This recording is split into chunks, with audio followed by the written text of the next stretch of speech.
Imagina abrir una cripta olvidada y encontrar allí no solo huesos, sino evidencias de un conocimiento que no debería existir en su época. La sensación de estar frente a algo prohibido, que escapa al control de la historia oficial, es exactamente lo que vas a sentir ahora. No estamos hablando de pirámides ni de monumentos explorados hasta el cansancio, sino de reliquias silenciosas que nunca estuvieron destinadas a los ojos del público.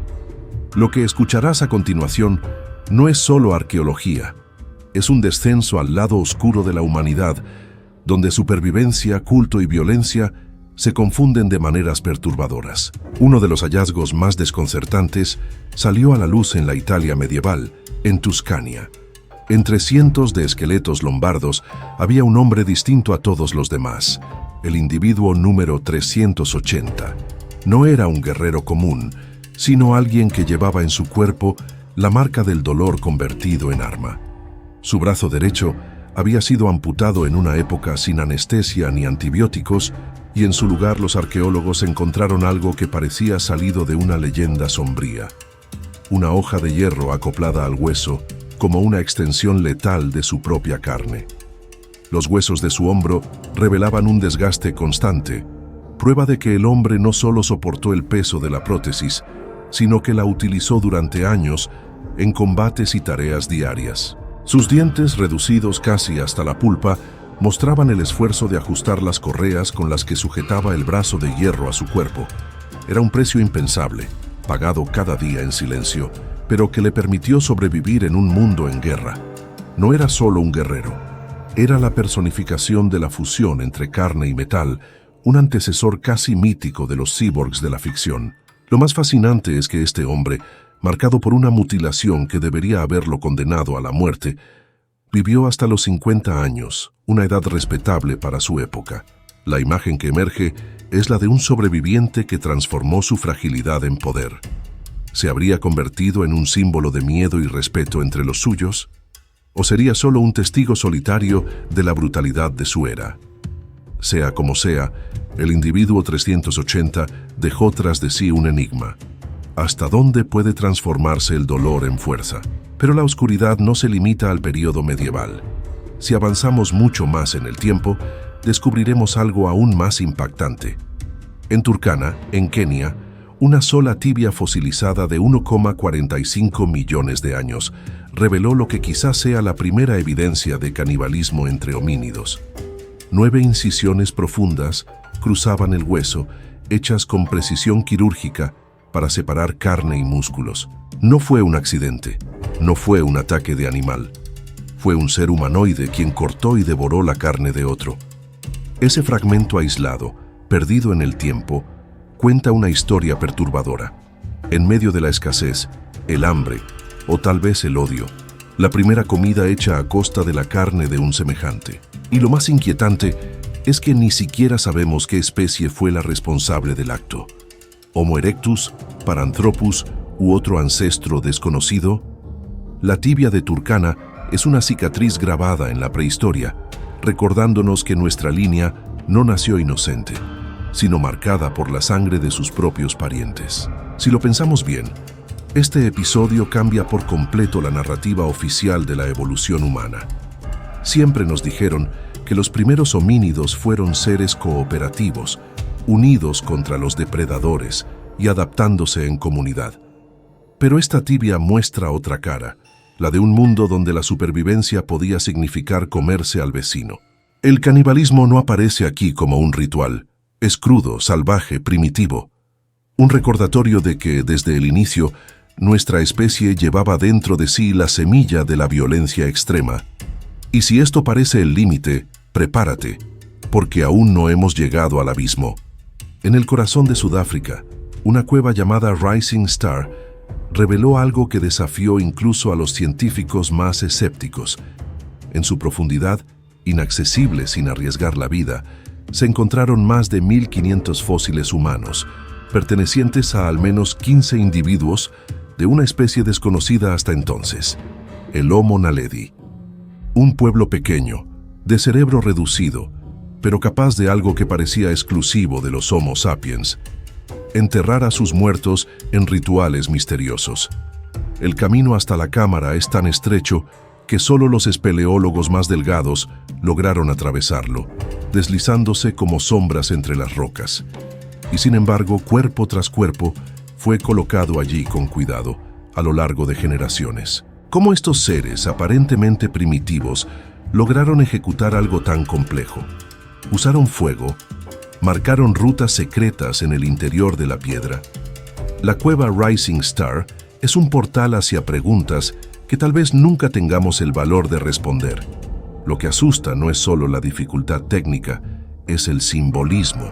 La idea de que una especie distinta a la nuestra ya practicaba rituales funerarios cambia todo lo que sabemos sobre conciencia, espiritualidad y muerte.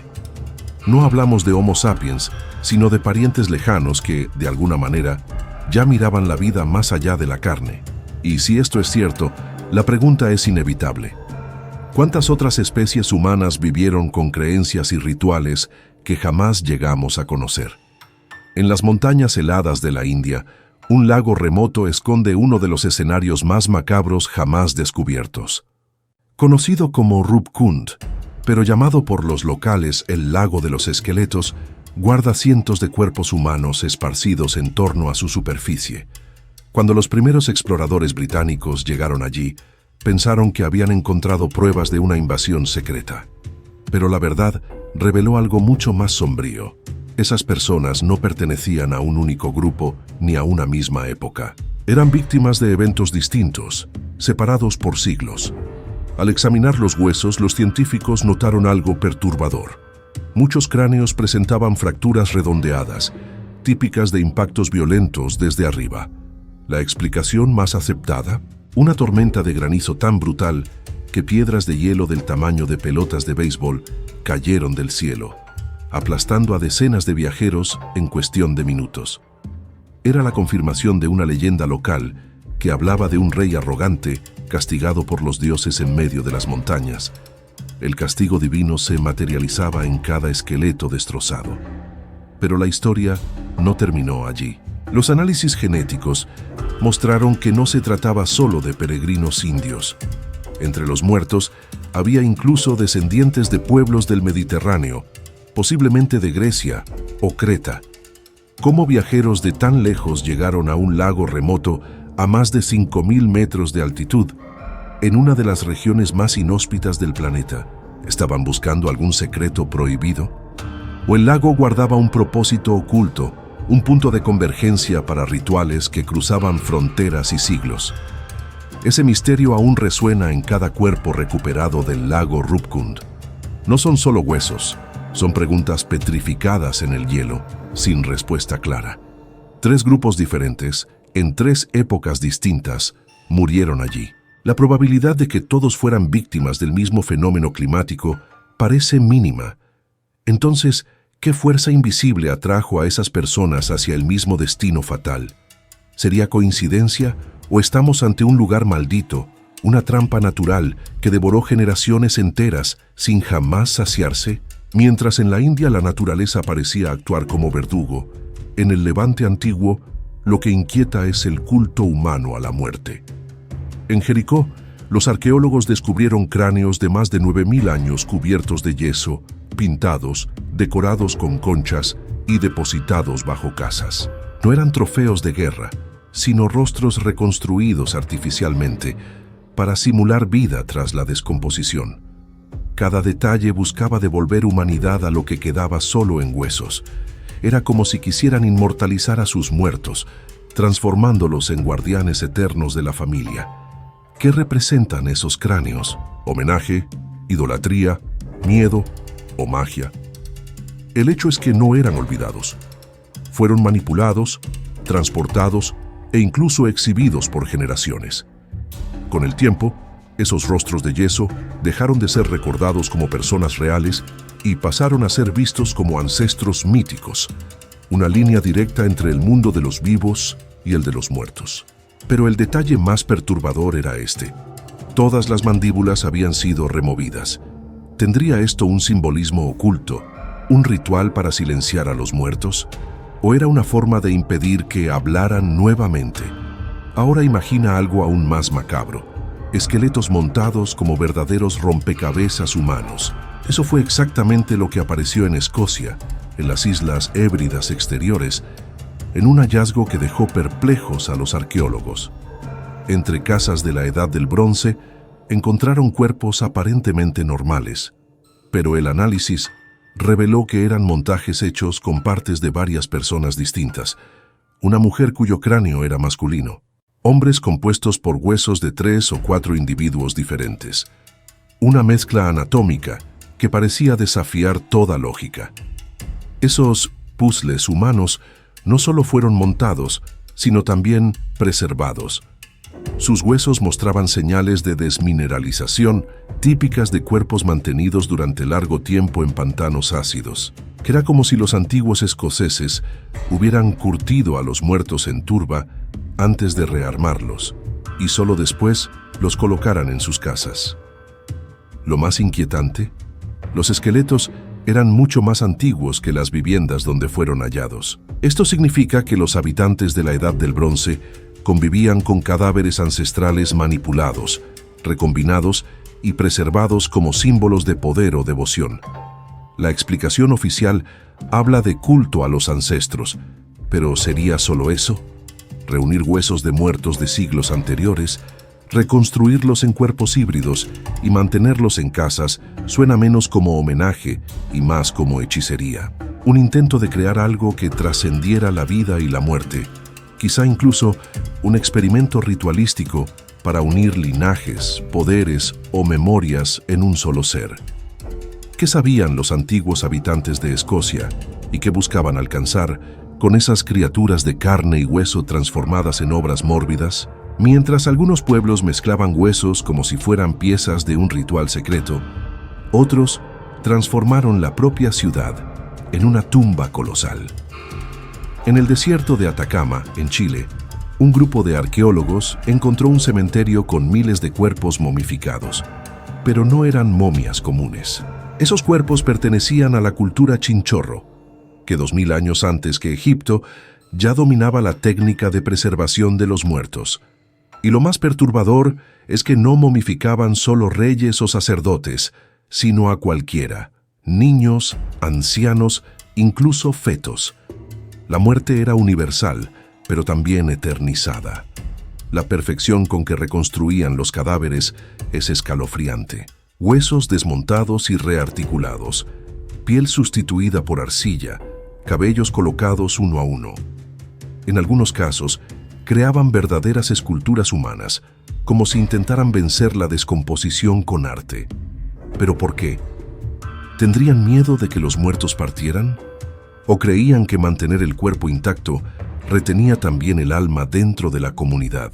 Lo que sabemos es que la cultura chinchorro parecía estar obsesionada con extender la vida más allá del límite natural, dejando un legado que cuestiona los cimientos mismos de lo que llamamos humanidad. Siglos después, en otra parte del mundo, surgió un hallazgo que desafía incluso a la Biblia. En Tel Safi, ciudad identificada como la legendaria Gate, hogar de Goliat, los arqueólogos encontraron restos de individuos con proporciones anómalas, hombres que sobrepasaban con mucho la estatura promedio de su época, alimentando el mito de los gigantes descritos en los textos antiguos. ¿Casualidad? ¿O sería la prueba física de que las historias sobre los Nefilim, esos seres colosales mencionados en el Génesis, no eran solo metáforas, sino fragmentos de una realidad cuidadosamente borrada de la historia oficial? Si pensamos en cráneos alargados, hallamos otro punto aún más oscuro. En Perú, en Paracas, fueron descubiertos restos humanos con cabezas tan alargadas que desafían explicaciones simples. Sí, sabemos que pueblos antiguos practicaban deformación craneana con vendas y tablillas, pero algunos de esos cráneos de Paracas tienen un volumen craneano mayor que el de un ser humano normal. ¿Estamos frente a mutaciones naturales? ¿Experimentos de linajes selectivos? ¿O algo aún más perturbador? La presencia de una genética que no pertenecía a este mundo. ¿Realmente creían esos pueblos estar en contacto con seres superiores? ¿O solo imitaban lo que veían moldeando sus cabezas con la esperanza de acercarse a algo divino? El silencio de las ruinas y el peso de esos huesos nos llevan a una sensación inquietante. Tal vez la humanidad no esté sola en su propia historia. Tal vez estemos, desde el inicio, repitiendo formas, rituales y símbolos heredados de algo mucho más grande, más antiguo y más desconocido de lo que nos atrevemos a admitir. Pero entre todos esos enigmas, uno de los más aterradores aún reposa bajo tierra, guardado en silencio. En lugares como Irán y Pakistán, excavaciones revelaron cementerios con esqueletos dispuestos en posiciones que sugieren muertes repentinas y simultáneas, como si una catástrofe invisible los hubiera paralizado. No había señales de guerra, armas ni huida, solo personas caídas una al lado de la otra, como si un soplo fatal hubiera atravesado toda la ciudad en segundos. Relatos antiguos hablan de fuego venido del cielo. ¿Sería una explosión cósmica, un arma olvidada o simplemente enfermedad?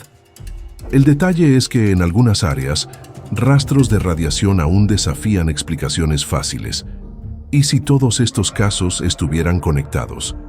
Si los esqueletos quebrados por el hielo, los cráneos pintados, los cuerpos montados como muñecos, las momias eternizadas, los gigantes olvidados y los cráneos imposibles fueran capítulos de una misma narrativa oculta. Una historia que la arqueología oficial no puede o no quiere contar. Quizás no sean coincidencias aisladas, sino señales de que la humanidad siempre lidió con fuerzas más allá del entendimiento y que el contacto con lo inexplicable siempre dejó huellas visibles, enterradas bajo nuestros pies. ¿Qué nos dicen entonces esos muertos? Tal vez no sea solo memoria o superstición, sino una advertencia. Cada hueso, cada tumba, cada ritual susurra algo que aún no logramos traducir. Pero la pregunta permanece: ¿estamos listos para escuchar? Y si lo estamos, ¿aceptaremos las consecuencias de despertar secretos que la propia Tierra intentó sepultar? Quizá la respuesta nos espera en la próxima excavación, en el próximo fósil encontrado, en el próximo cráneo retirado de las sombras. Gracias por ver este video y ahora YouTube te está recomendando 2 más exclusivamente para ti. Estoy seguro de que también te van a gustar. Haz clic y mira otro video de nuestro canal.